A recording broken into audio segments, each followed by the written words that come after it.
What up, Stacy? So about 3 years ago, I made this video talking about people going to the worst reviewed food places by their house. And 3 years later, they're still doing the same exact thing. Before I get into that, around the same time, I made this video talking about DJ Akademiks and how he is the biggest excuse for a news source. If you don't know who I'm talking about, maybe you know him from this video. He took a line from you and you took the same line from another nigga.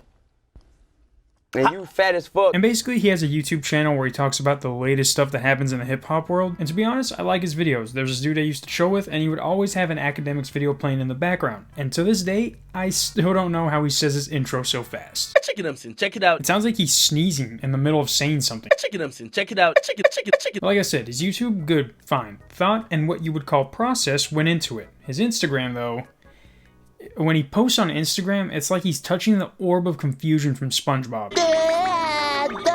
From the last time I made a video about him 3 years ago, he is still posting the same consistent bullshit like someone with an unhealthy diet. AKA, AK, Akademiks.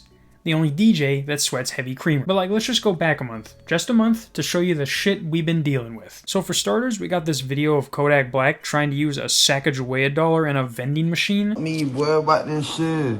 $2 for apple juice, so $2 for a damn honey bun. Look at this. We got gold money, ain't cause we getting money. Big money. Then I put my $2 in, they butt me for a quarter. Not only is he flexing on us without even knowing, because I'm 100% sure he doesn't even know that's $1. We got gold money, ain't cause we getting money. But this isn't news, Zach. Later on that same day, he posted that Drake got the Nike logo braided into his head. He has 115 million more followers than you, bruh. I couldn't imagine a more useless waste of a post. He could have braided Nike thing into his pubes and he still would have posted it. And then sometimes it's not even about a rapper or someone who has to do anything with music. Somebody's at Mr. Beast level, which used to be way less. Everyone assumes it can never get bigger. And then the captions are like as if they were written by a 5th grader. Roman Atwood is interested to see how far the success of a YouTuber could go. Bro, we got that from the clip. I didn't watch that and think, yo, he wants to take over the fucking world? Like 60% of what makes his post fucked are the captions. Like, look at this. Kodak says all Chief Keef's music should be diamond. And then his picture isn't some insider exclusive. Dude screenshot his story where it says all your shit should be diamond. I didn't read that act and think he wanted his career to fail. Just because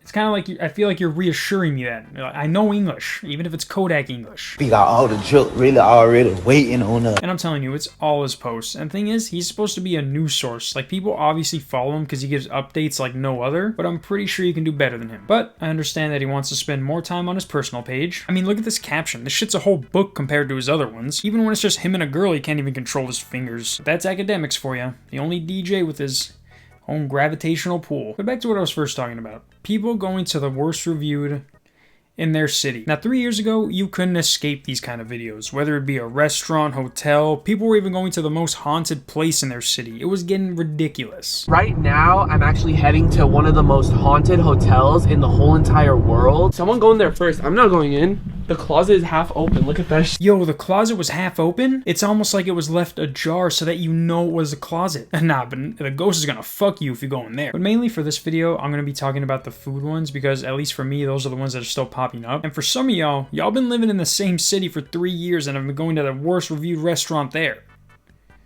That don't add up. And of course, the OG that started all this, Philip Solo TV, who after uploading his worst reviewed restaurant video, started the biggest chain reaction ever in the food review genre. Once people saw that simple yet genius idea bring in millions of views, even Vice was making their own series around the idea. I don't ever want to eat again in my life. Then that's when the big boys started joining in, like Dame Drops, who you probably know from this video. Oh my goodness.